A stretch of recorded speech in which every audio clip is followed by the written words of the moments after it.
அம்பேத்கர் வழியில் முதல்வர் இருக்காருன்னு சொல்கிறீங்க. இல்லை, இப்போ அது 8 பேர் கொடுத்ததை பார்த்தா அப்படி தானே தெரியுது. 8 தலித்து எம்எல்ஏக்களுக்கு இன்னைக்கு வந்து அமைச்சராக்கி இருக்கிறார். இல்லை, உத்தரப்பிரதேசத்தில் 11 தலித்துகள் இருக்காங்க அமைச்சரா. இப்போ யோகி ஆதித்யநாத்தை நம்ம அந்த பார்வையில் பார்க்க முடியுமா? அதாவது அதற்கு முன்னால் அங்கே முதல்வராக இருந்ததே ஒரு தலித்து மாயாவாதி அம்மாள்.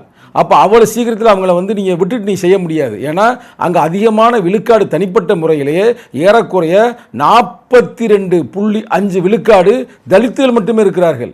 அதனால் ஒரு காலத்தில் ஆட்சியை பிடிச்சாங்க. ஆனால் இங்கே அப்படி இல்லை. இங்கே மேக்சிமம் வந்து தலித்துகள் இருப்பதே எத்தனை விழுக்காடு? 20 விழுக்காடு தான். அப்போ 20 விழுக்காடு உள்ள இந்த தலித்துகளுக்கு இதற்கு முன்னால் வந்தவர்கள் மேக்சிமம் 3 அமைச்சர் தான் கொடுத்துருக்குறாங்க. ஆனால் விஜய் அவர்கள் 8 அமைச்சர் கொடுக்கிறார். உயர்கல்வித்துறை அமைச்சர் ஒரு தலித், பள்ளி கல்வித்துறை அமைச்சர் ஒரு தலித். இது சிறப்பு இல்லை. அதே மாதிரி ஒரு தற்காலிக சபாநாயகர் ஒரு தலித். இன்னைக்கு சபாநாயகருடைய உதவியாளர், அதாவது துணை சபாநாயகர் ஒரு தலித். அப்போ இவ்வளவு வரலாறு படைக்கும் பொழுது நாங்கள் பாராட்டுகிறோம். அது மட்டுமல்ல, ஆணவ படுகொலைகளை தடுப்பதற்கான சிறப்பு சட்டத்தை உருவாக்க வேண்டும் என்று நாங்கள் தொடர்ந்து வலியுறுத்தி வருகிறோம்.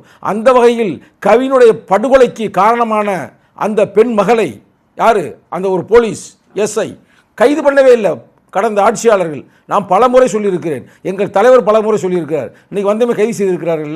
அப்படி பல வரலாறுகள் இருக்கிறது.